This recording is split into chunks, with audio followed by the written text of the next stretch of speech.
저희가 가정에서 이렇게 주님 묵상하고 예배를 드리는 분도 주님을 위해서 그런 선택을 하신 것이고, 또 이곳에 그런 과정에서도 나아와서 예배를 드리고 성도들과 함께하는 이것도 또 주님을 위해서 하는 선택이라고 생각이 됩니다.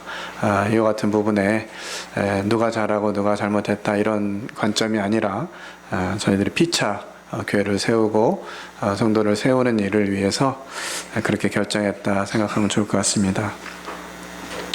2020년 저희 교회 표어가 뭡니까? 화목함과 거룩함을 따르라 하는 말씀을 주시고 지난주에 그 같은 말씀을 들었는데요.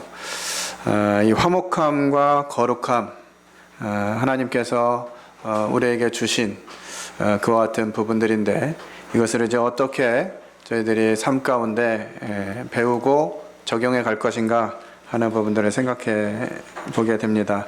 먼저 디모데전서 2장 4절에 있는 말씀 묵상하겠습니다. 디모데전서 2장 4절입니다. 다 함께 읽도록 하겠습니다. 시작. 하나님은 모든 사람이 구원을 받으며 진리를 아는 데 이르기를 원하시느니라. 이 말씀에도 이제 두 가지 부분을 말씀하고 있습니다. 구원과 진리에 대한 부분인데요. 화목함과 거룩함을 생각할 때 마찬가지로 하나님께 속한 영역과 또 우리 성도들 간에 또 사람들 간에 속한 이런 부분들로 나누어 볼 수 있지 않겠나 하는 생각을 해봅니다.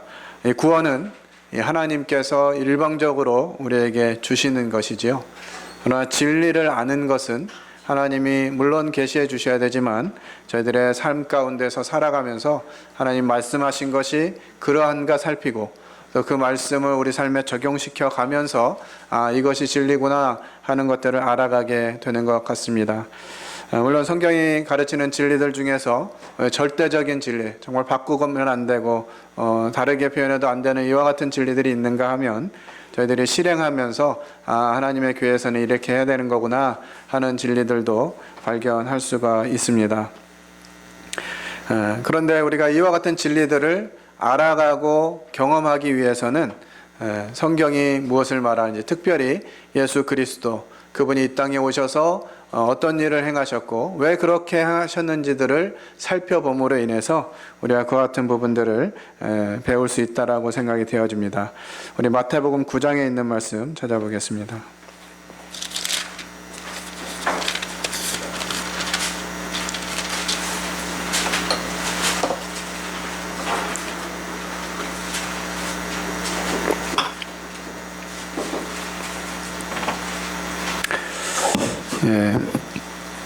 이제 복음서에는 예수님이 이 땅에 오셔서 그분이 하나님의 아들인 것을 증명하시고 또 그분이 왜 이 땅에 오셨는지를 설명해 주는 이와 같은 기사들이 많이 기록되어 있습니다. 특별히 9장에 여러 사람들이 예수 그리스도를 만나는 이와 같은 장면들이 나오게 되는데요. 먼저는 9절부터 보면 예수님이 마태를 부르시는 이와 같은 장면들을 저희들이 볼 수가 있습니다. 오늘 말씀을 이렇게 준비하고 묵상하면서 저희가 지금 군포에 온 지가 만 4년이 좀 지났는데, 만 4년이 지나는 동안에 우리와 함께 하고 있다가 떠난 사람들이 몇 명이나 되나 이렇게 좀 세봤어요. 몇 명 정도 되시는 것 같으세요? 4년 사이에, 그 이후에도 많이 있었겠지만 4년 사이에 이렇게 세보니까 구도자들 한두 번 왔다 간 구도자들까지 다 포함하면 30명이 넘더라고요. 우리 함께 하다가 또 이 자리에 함께 했다가 보이지 않는, 또 다른 지역 교회로 가거나 다른 길을 선택하거나 이런 성도들이 또 사람들이 30명이 넘어요. 그러면서 한편으로 왜 이와 같은 일들이 있었는지, 왜 사람들이 떠나가는지 하는 부분들을 생각해 보게 됐습니다. 이 마태복음 9장을 살펴보면서 우리가 이와 같은 마음을 가지면, 우리 주님을 배우고 주님이 가졌던 마음을 가지면 이런 일들이 좀 줄어들지 않겠나 하는 생각도 해보게 됐어요. 그래서 오늘 말씀의 제목은 마음을 넓히는 것이 영혼을 살린다라는 제목으로 함께 교제하고자 합니다. 먼저 이 마태를 부르신 장면들을 이렇게 살펴보면 우리 성도님들 잘 아시다시피 이 마태의 직업이 뭐였죠? 예, 세리였습니다. 세리. 세리는 주목받는 직업이었나요? 오히려 사람들에게 손가락질을 당하고 비난을 받고 이렇게 하는 직업이었죠. 역사적인 배경에서 여러분들 잘 아시다시피 이 로마의 통제를 받으면서 통치를 받으면서 이 자기의 백성들에게 자기 백성들에게 세금을 걷어서 이 로마에 바치는 이와 같은 역할을 했는데 이것을 정해진 세만 받는 것이 아니라 더 많이 걷어서 일부는 드리고 일부는 자기 주머니에 채우는 이런 사람들이 많이 있었던 것으로 보입니다. 그래서 유대인들은 같은 유대인이면서 자신들의 세금을 걷어서 로마에 바치는 이와 같은 세리들이 하는 일들을 굉장히 좋지 않게 또 죄인 중에 죄인으로 바라보았습니다. 이 마태라고 하는 사람도 레위라고도 하죠. 이 마태라고 하는 사람이 세관에 앉아 있는 걸 보고 우리 주님이 나를 따르라 이렇게 말씀하십니다. 왜 예수님은 많은 사람들 중에서 이 마태를 제자로 부르셨을까요? 많은 사람들이 주목하고 저 사람은 안 돼. 저 사람은 하나님 나라에 합당치 않아. 저런 직업, 저런 행위를 하고 저런 생각을 하고 저런 말하는 사람은 하나님 나라에 어울리지 않아 라고 많은 사람들이 생각하고 있는 그런 대상이었죠, 마태는. 그런데 예수님은 이 마태를 부르신 것이에요. 참 놀랍게도 이 마태는 나를 따르라 하는 주님의 음성에 바로 자기 자리를 떠나서 예수님을 따르게 됩니다. 그리고 가장 먼저 한 일이 뭐였어요? 자기 집에 예수님과 제자들을 초청했습니다. 그리고 자기 동료들, 주로 누구였어요? 세리들. 그들을 초청합니다. 그들과 함께 이제 예수님과 예수님의 제자들이 많은 세리들과 죄인들이 또 함께 앉아서 먹고 마시는 것들을 보게 되죠. 언제 걸리려나 꼬투리만 잡혀봐라. 그러고 쳐다보고 있던 사람들이 있죠. 누구요? 바리새인들. 그냥 뭔가 눈에 가신 것 같고 예수라고 하는 이 나사렛 목수가 갑자기 나타나가지고 뭔가 자기들의 인기를 빼앗아가고 뭔가 자기들이 원하던 또 자기들이 말하던 것과 다른 것들을 전하면서 많은 사람들의 이목을 집중시켜가고 있고 어떻게 하면 예수를 없이할까 이런 마음들을 갖고 있던 이 바리새인들에게는 예수님이 이 세리와 죄인들과 함께 먹고 마시는 이 장면이 아주 딱 걸렸어. 너 딱 걸렸어. 이런 상황이었을 것 같아요. 아니나 다를까 너희들 스승이라고 하고 뭐 특별한 사람이라고 하고 그랬었는데 너희들 스승도 별 수가 없구나 하면서 꼬투리를 잡아서 이 상황을 자기들의 유익하게 이끌어 가려고 했었는데 그래서 묻죠. 11절에 보면 바리새인들이 보고 그의 제자들에게 이르되 어찌하여 너희 선생은 세리와 죄인들과 함께 잡수시느냐 하는 거예요. 이 말씀은 바리새인들에게 했는데요. 이 상황에 대해서 예수님은 마태를 어떻게 바라보셨을까라고 하는 부분들을 생각해 보게 됩니다. 마태는 정말 그 마음이 자기가 세리라고 하는 일을 하면서 부를 축적하고 그러면서 행복하고 즐겁게 살았을까? 이 마태의 형편을 볼 때 정말 자기도 유대인들과 함께하고 싶고 다른 사람들과 나누고 싶고 함께하고 싶은데 많은 사람들이 자신을 향해서 비난하고 손가락질하고 상종 못할 인간이야 라고 하는 평가 속에서 마태는 얼마나 외롭고 힘들게 살아갔을까 하는 생각들을 보게 됩니다. 그런데 이와 같은 마태의 삶을 주님이 보시면서 그 마태가 어떤 가운데 있는지 우리 주님이 아셨던 것 같아요. 그래서 12절에 마치 바리새인들에게 대답하는 것 같지만 이것은 마태를 향한 대답이기도 한 것입니다. 예수께서 들으시고 이르시되 건강한 자에게는 의사가 쓸데없고 병든 자에게라야 쓸데있느니라. 우리 주님은 이 마태를 향해서 이와 같은 마음을 가지신 거예요. 마태는 병자라고 하는 것이죠. 병이 든 자예요. 그래서 그에게 의사가 필요했던 것이죠.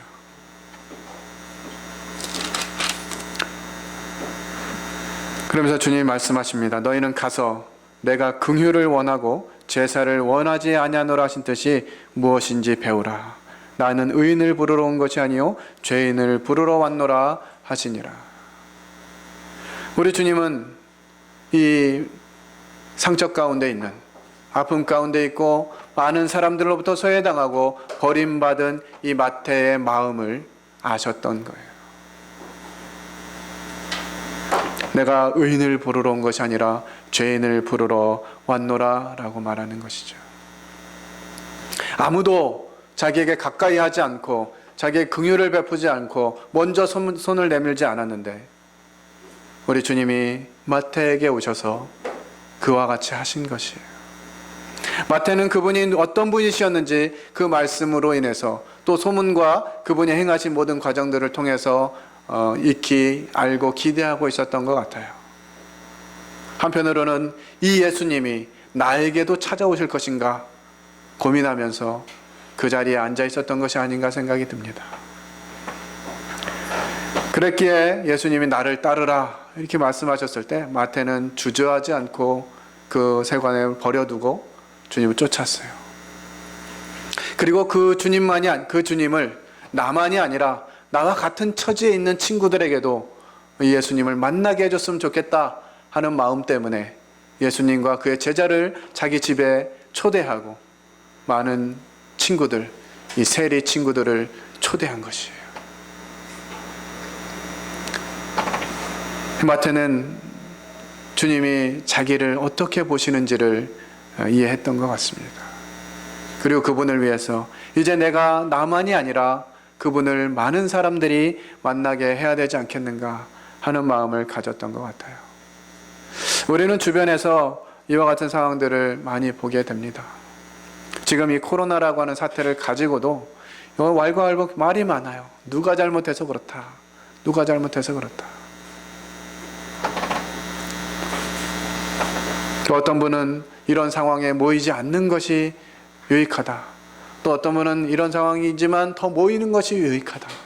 여러 상황들을 얘기해요. 누구 문제인지. 이런 것들 때문에 누구 한 사람이 지목되면 참 이 상황은 아주 그냥 걷잡을 수 없이 흘러가게 되는데 꼭 이번 사태뿐만 아니라 우리 평소의 삶 가운데서도 이와 같은 일들이 자주 일어나는 것들 보게 됩니다. 우리 스스로 어떤 사람들을 향해서 어떤 성도들을 향해서 저러는 건 아니지, 저렇게 하면 안 되지 라는 내 기준의 잣대를 가지고 성도를 판단하고 그가 하나님 앞에 서는 것조차도 때로는 가로막는 이와 같은 부분들을 보게 됩니다. 주님이 아이들이 주님께 나오는 모습들을 보시면서 아이들이 내게 오는 것을 용납하고 금하지 말라 이렇게 말씀하시잖아요. 용납하는 거는 그냥 있는 모습 그대로 받아들이는 거라고 생각할 수 있는데요. 금하지 말라는 뜻은 무엇일까요? 많은 사람들이 어린이들이 예수님께 나오는 것들을 금하고 있다는 거예요. 어떤 기준으로? 어른의 기준으로. 아이들이 주께로 나오는 것들을 막고 있는 것이에요.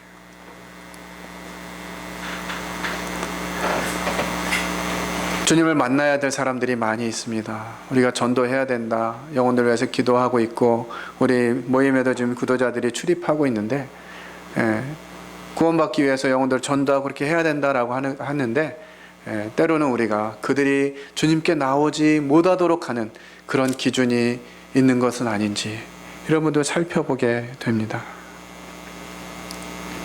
이 마태를 부르신 주님은 계속해서 이제 이와 같은 과정들을 보내면서 또 다른 사람들을 만나게 돼요. 이런 시점에 이제 한 관리가 나옵니다. 다른 성경에는 야이로라고 하는 회당장이라고 이름과 그 신분을 소개하고 있어요. 회당장. 그러면 그 시대에 정말 이게 주목받고 또 이 예수에게 나와서 자신의 형편을 아뢰기는 참 어려운 그런 입장이었을 것 같은데, 이 회당장 야이로에게 급한 문제가 생겼어요. 그죠? 무슨 문제가 생겼죠? 자기 딸이 죽게 생긴 거예요. 그런데 예수님은 죽은 자도 살리신다고 하는 소문을 들으니까 다른 어떤 기대감보다, 다른 어떤 상황보다, 어떤 문제, 내 신분이 있고 다른 사람들이 나를 생각하고 있는 어떤 그런 분야가 있다 할지라도 이 문제 앞에서는 예수님 그분밖에는 답이 없다라고 생각하고 나아가는 것이죠. 이제 9장 18절에 보면 예수께서 이 말씀을 하실 때 한 관리가 와서 절하며 이르되 내 딸이 방금 죽었사오나 오셔서 그 몸에 손을 얹어 주소서 그러면 살아나겠나이다 하고 하니, 이렇게 말씀하셨어요. 정말 자기 딸의 죽음 앞에서 이 회당장 야이로는 다른 어떤 것이 문제가 되지 않았죠. 그것이 어떤 장애물이 되지 않은 것이에요. 때로 우린 주님께 나아가는 부분에 있어서도 이 야이로의 태도와 같은 부분이 필요한 것 같습니다. 내 신분 때문에, 내 체면 때문에. 요즘 교회 가니? 물어보면 이거 어떻게 해야 될지 잘 모르겠어요. 저희 보면 특히 이제 어린이집 교사들이 청년들이 있는데, 어린이집 교사들은 특히나 사람들 많이 모이는 곳에 가지 말라 그러거든요. 근데 지금 여기 3명이나 앉아 있어요. 이런 상황들이 사람들의 시선에 의해서, 아니면 내가 가진 어떤 신분이나 내 상황 때문에 무엇인가 내가 예수님께 나아가는 것이 장애물로 여겨지는 영역들이 있다고 하는 것이죠. 그런 것들을 넘어서서 우리가 주님께 내 문제를 가지고 나아갈 때 이 문제가 해결받을 수 있다는 걸 분명히 알면서도 우리가 그 장애물을 넘어서기가 쉽지가 않은 것이에요.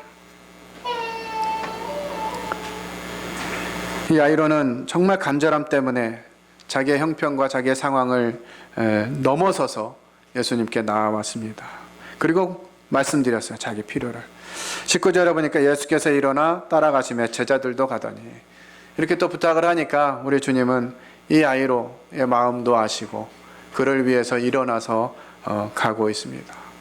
이 상황, 정말 중풍병자가 고침을 받고 이 세례들과 함께 먹고 마시며 이런 장면들에 대해서 가르치고, 이와 같은 상황들을 많이 보면서 많은 사람들이 예수님과 그의 제자들을 따라서 움직여가는 것이죠.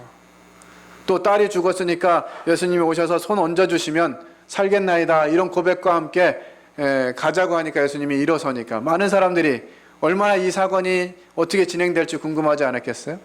따라가는 거죠. 수많은 무리가 예수님과 그 제자들과 함께 가고 있습니다. 그 중에 20절에 보니까 12해 동안이나 혈루증으로 앓는 여자가 예수의 뒤로 와서 그 옷가를 만지니, 이는 제 마음에 그 겉옷만 만져도 구원을 받겠다 함이라. 예수님이 바쁘게 이 야이로의 딸을 위해서 가는 그 길에 수많은 사람들이 따르는데, 그 와중에 이제 12해 동안 혈루증 앓던 이 여인이 예수님의 옷가만 만져도 내가 구원을 받겠다 하는 마음과 믿음으로 나와서 예수님의 옷가를 만지셨죠. 이 마태복음에는 그 상황이 자세히 기록되어 있지 않지만 다른 성경에 보면 예수님이 묻습니다. 누가 내 옷을 만졌느냐? 어떤 상황일 것 같으세요? 막 수많은 사람들이 막 몰려가지고 가고 있는데 또 급해요. 지금 딸이 죽었기 때문에 예수님이 빨리 가서 이 야이로의 딸을 살리셔야 되는데, 그 와중에 예수님이 가다가 멈춰 서신 거예요. 그리고 뒤를 돌아보면서 누가 내 옷을 만졌니? 물으시는 거죠. 그러니까 이 여인이 누가 내 옷을 만졌느냐 물으실 때 얼마나 마음이 두려웠겠어요. 왜 두려웠을까요? 이 혈루증, 이 몸에서 피가 나는 것은 부정하게 여겼습니다. 그래서 사람들 사이에 갈 수 있어요, 없어요? 사람들 사이에 갈 수가 없는 거예요. 그런데 이 혈루증 걸린 여인이 예수님을 만지기 위해서 얼마나 많은 사람들을 접촉했겠어요. 우리 요즘 악수도 잘 안 하는데, 이 혈루증 걸린 여인이 예수님을 그 옷가를 만지기 위해서 얼마나 많은 사람들을 터치하고 건드리고 만지고 갔겠냐고요. 이것은요, 정말 굉장히 심각한 사안이에요. 심지어는 막 돌로 쳐 죽여도 문제가 안 될 이런 사안인 거죠. 그런데 이 혈루증 걸린 여인도 12해 동안 이 병을 겪고 있으니까 얼마나 고통스러웠겠어요. 자기의 이 문제를 해결해 주실 수 있는 분은 예수 그리스도 그분밖에 없다라고 하는 이 확신이, 이 믿음이 이 혈루증 걸린 여인이 그 많은 사람들을 헤집고 주님께로 나아가서 내가 그 겉옷만 만져도 낫겠다 싶어서 그 겉옷을 만진 거예요. 그런 상황 가운데 예수님이 돌이켜서 누가 내 옷을 만졌느냐 물으실 때 이 여인은 정말 얼마나 송구스러웠겠어요. 얼마나 이 정죄감에 내가 많은 사람들을 해치고 들어와서 좀 이와 같은 일을 했는데 내게 어떤 벌이 내려질 것인가 생각하면서 얼마나 두려웠겠어요. 근데 그 여인에게 뭐라고 말씀하십니까? 22절 같이 읽겠습니다. 시작. 예수께서 돌이켜 그를 보시며 이르시되 딸아 안심하라 내 믿음이 너를 구원하였다 하시니 여자가 그 즉시 구원을 받으니라. 우리 주님은 이 여인의 마음을, 이 여인의 간절함을 아셨던 거죠. 사람들의 기준에 의하면, 사람들의 상황과 판단에 의하면 이 여인이 이 무리 가운데 들어온 것조차가 굉장히 심각한 상황이고 손가락질 당하고 욕을 먹어도 마땅한 상황인데 그 두려움 가운데 떨고 있는 이 혈루증 걸린 여인에게 예수님은 딸아 안심하라 내 믿음이 너를 구원하였다라고 말씀해 주시는 것이에요. 우리에겐 이와 같은 주님의 마음이 필요합니다.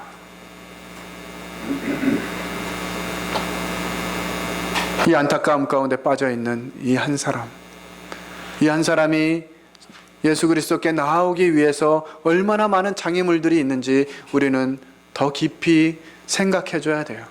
특별히 믿지 않는 사람들이 교회에 왔을 때, 또 믿음이 연약한 사람들이 교회 안에 들어왔을 때 그들에게 얼마나 어려운 형편이 있었는지, 얼마나 힘든 상황이 있을지를 우리는 고려해야 되는 것 같아요. 그냥 우리 기준대로, 우리 형편, 우리 생각대로 그들을 판단하고 결정할 때 그들이 예수님을 만나러 오는 길을 금하게 되는 이와 같은 일을 만날 수도 있다고 하는 것입니다. 제가 몇 년 전에 어린이 캠프, 호남 어린이 캠프를 갔는데 어린이 캠프에 이제 복음을 전하고 말씀을 전하고 이렇게 갔는데 이제 오후 시간에 상담하러 이 아이들이 많이 오거든요. 근데 그때는 참 특이하게 아이들이 상담하러 온 게 아니라 보조교사로 온 이 고등학교 2학년 학생들이 상담을 하러 왔어요. 둘이나. 참 희한한 일이다.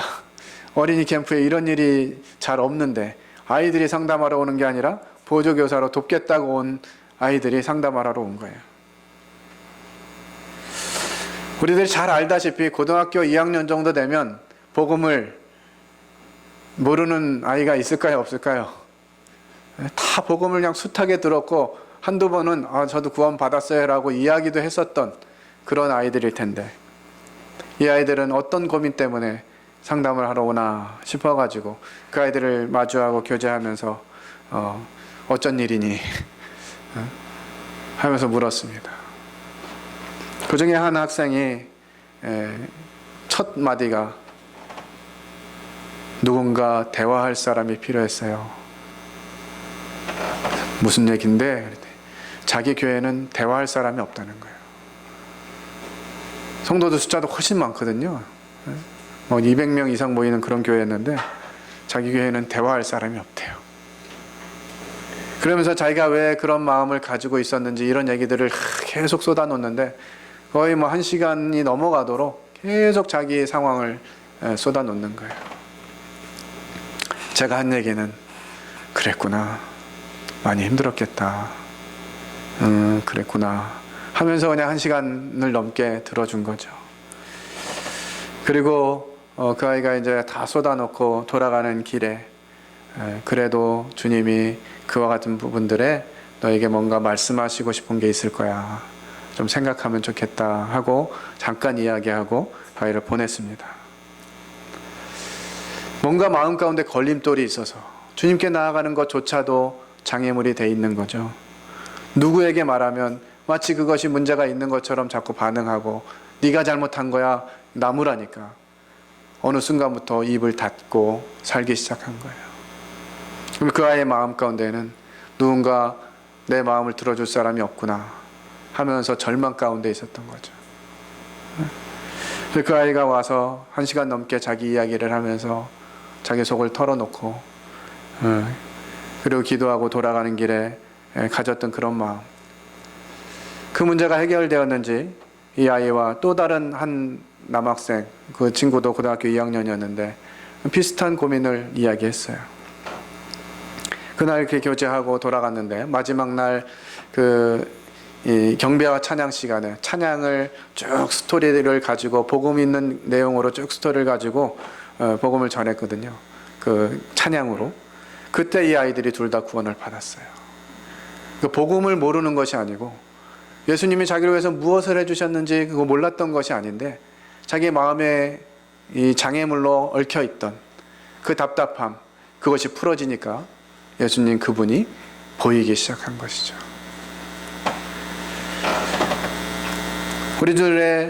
우리들과 함께하고 있는 많은 아이들, 다행히 저희 학생들은 다 구원을 받고 성도가 되었습니다마는 많은 교회의 이 학생들 보면 중고등학생 중에 구원받는 아이들이 별로 없어요.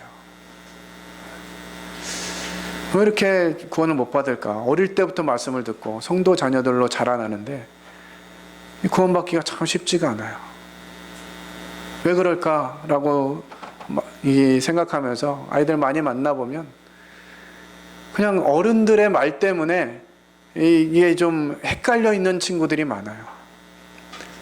왜 상담받으러 왔니? 저 구원 받은 것 같기도 하고 안 받은 것 같기도 하고 그래요. 받은 것 같은 건 뭔데? 제가 뭐 예수님이 하신 일 다 믿거든요. 그리고 예수님이 저를 위해서 다 돌아가신 거 다 믿어요. 그리고 그냥 그 믿음 안에서 살고 싶기도 해요. 근데 우리 엄마가 아니래요. 우리 선생님이 아니래요. 왜? 제가 이제 뭐 삶 가운데서 이렇게 실수도 하고 뭐 게으르고 가끔 욕도 하고 뭐 이런 부분 때문에 자꾸 아니라고 한다는 거예요. 그래서 캠프에서 막 구원받았다고 기뻐하고 왔는데 집에서 며칠 지내면 다시 구원을 안 받은 것처럼 되어지는 이런 상황들이 많이 있는 거죠.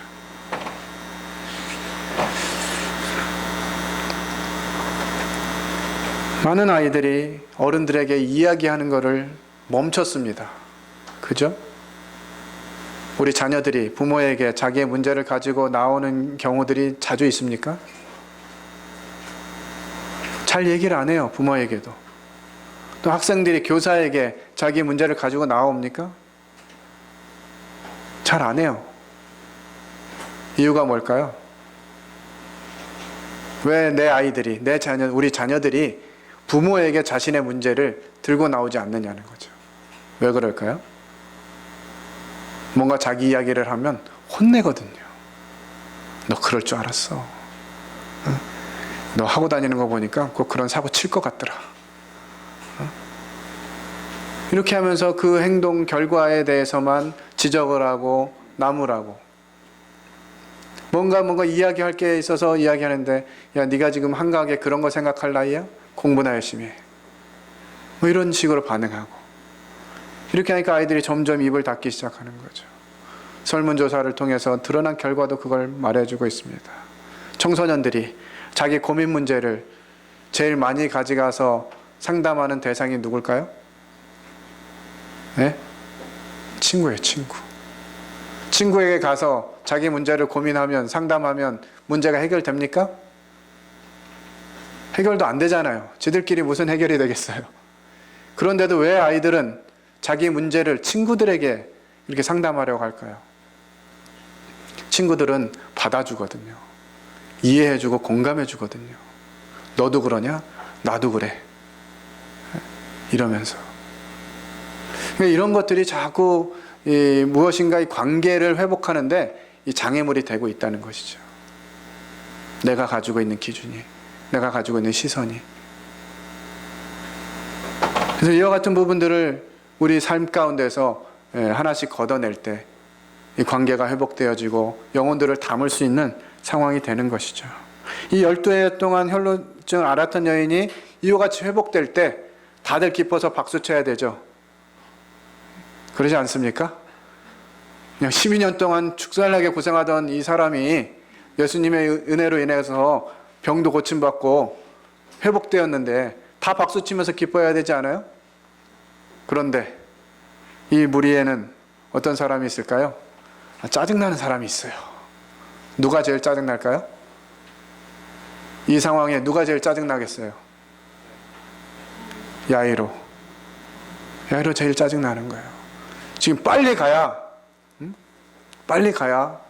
내 아이를 살릴 수 있는데, 지금 한시라도 급한데, 지금 예수님은 저런 여인 때문에, 저런 죄인, 사람들이 가까이 할 수 없는 저 부정한 사람, 저런 사람 때문에 지금 지체하고 계시잖아요. 아마도 이 아이로는 마음이 더 조급해졌을 거예요. 다른 장면에는 이제 이런 시점에 딸이 죽었습니다 하고 하인들이 알리러 옵니다. 그 얘기를 듣자마자 이 짜증은 어떻게 보면 폭발했을지도 모르겠어요. 저 여인이 저 여인이 없었더라면, 저 여인이 예수님께 나오지 않았더라면 내 딸을 살릴 수도 있었을 텐데, 이런 마음도 가질 수 있었겠죠.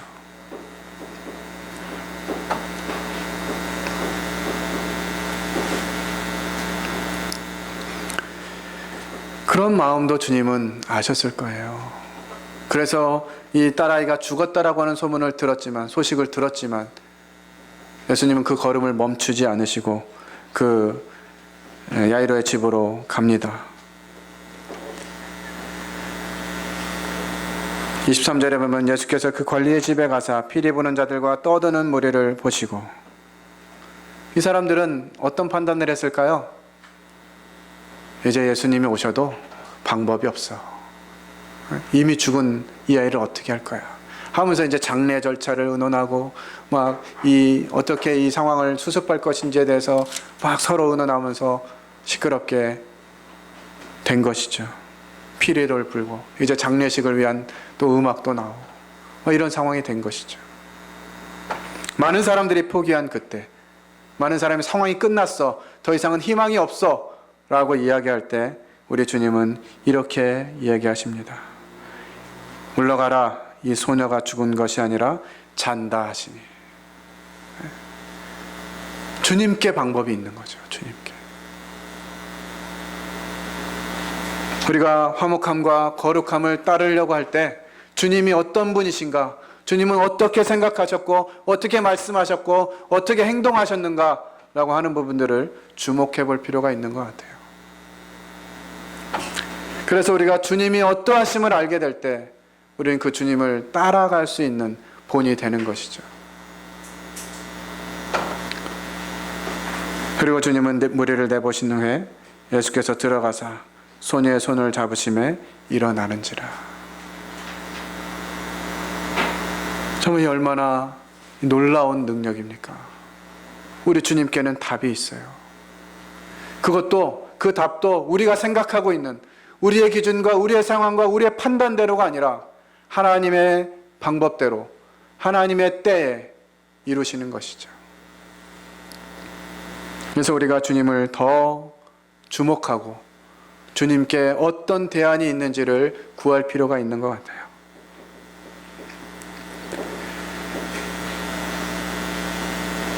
우리 주님이 소녀의 손을 잡아 일으키셨어요. 죽어있던 그런 자들.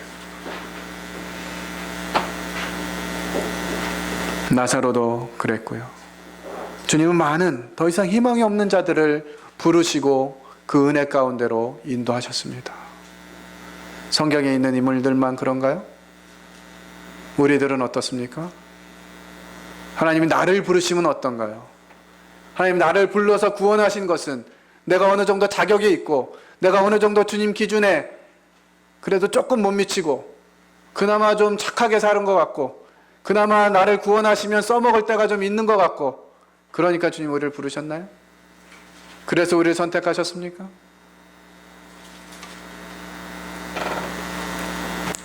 주님을 생각하면서 저는 지금도 주님께 늘 그렇게 고백해요. 주님, 사람이 없어서 사람이 필요하면 저를 쓰시면 좋겠어요. 근데 주님 아시다시피 제가 흠이 많은 사람이라 저 쓰시려면 좀 많이 고쳐서 쓰셔야 될 거예요.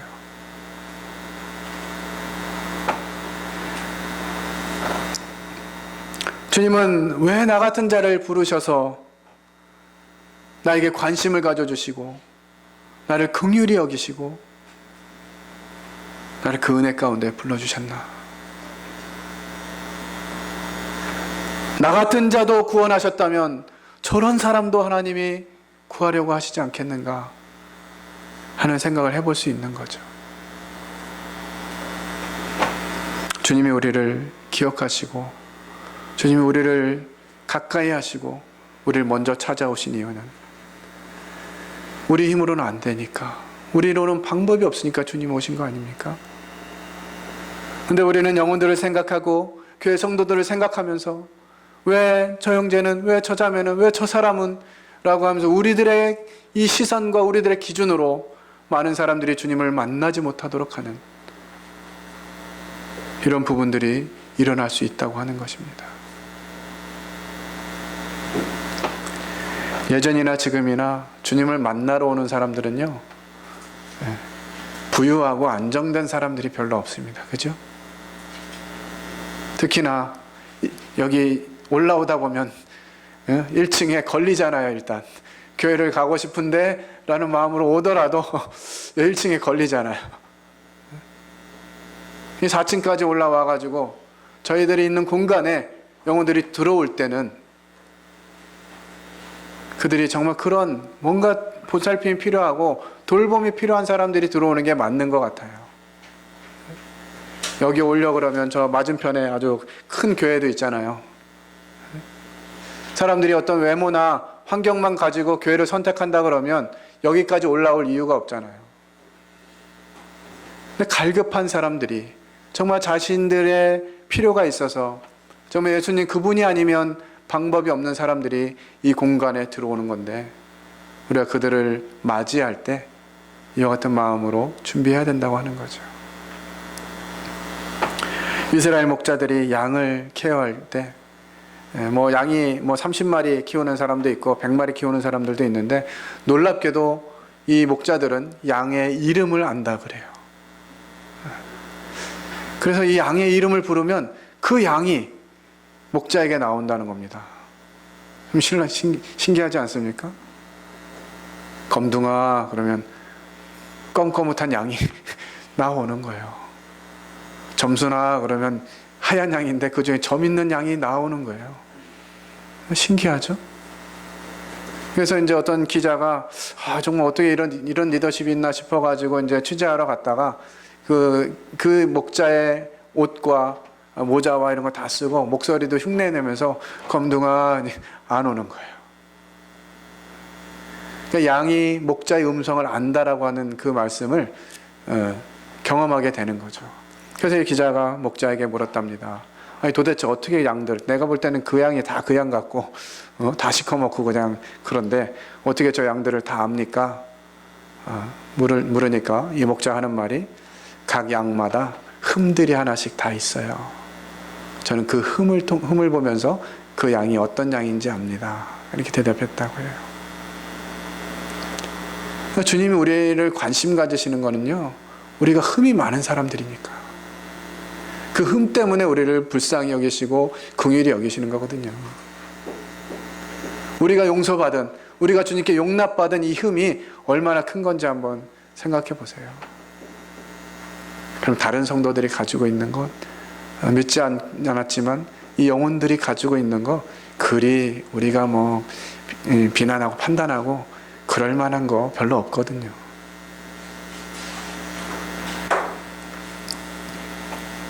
우리가 영혼들을 생각하고 또 성도들 간의 화목함을 생각할 때 이와 같은 주님의 마음이 필요한 것 같아요.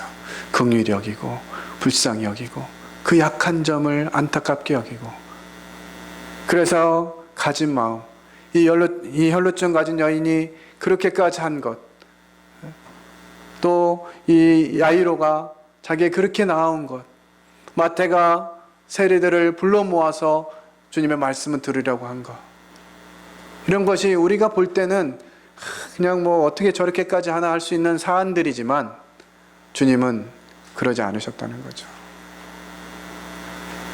오죽하면 그랬겠나 하는 마음을 가지신 것 같아요.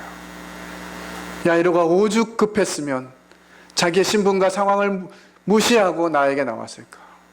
이 12해 동안 혈루증 앓은 이 여인은 오죽했으면 모든 상황을 다 뒤로 한 채 극복하고 나에게 나왔을까. 이런 마음들을 가지셨던 거죠. 저희도 우리 주님처럼 우리의 마음을 넓힐 필요가 있는 것 같습니다. 주님이 그렇게 하신 것처럼 우리들도 주님의 본을 따라서 주님이 우리를 받아주신 건 감사하고 기억하면서 다른 사람들도, 다른 형제도, 다른 자매도 주님이 다 받으실 거야, 받으신 성도들이야 라는 마음과, 또 믿지 않는 어떤 영혼들이 우리 가까이 왔을 때 그들을 불쌍히 여기고 긍휼히 여기고 우리 주님이 대하셨던 것처럼 우리도 그렇게 대하기를 힘쓸 때 주님으로 말미암은 거룩함을 따르고, 또 주님이 우리를 화목하게 하신 그 말씀을 따라서 화목하게 하는 성도들과 화목하고 믿지 않는 자들과 화목하게 되어지는 이와 같은 삶이 될 수 있으리라 생각이 듭니다. 오늘 말씀의 주제처럼 넓은 마음이 영혼을 살린다, 이런 마음으로 성도들과 영혼들을 대하는 군포번영도 성도들이 되면 좋겠습니다. 기도하고 마치겠습니다.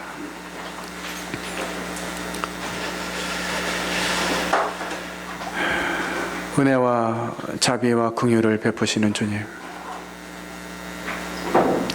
그 주님의 사랑과 은혜와 자비가 아니었으면 저희들 중에 누구도 이 자리에 앉아 있을 수가 없는 그런 자격 없는 자들인 것들을 고백합니다.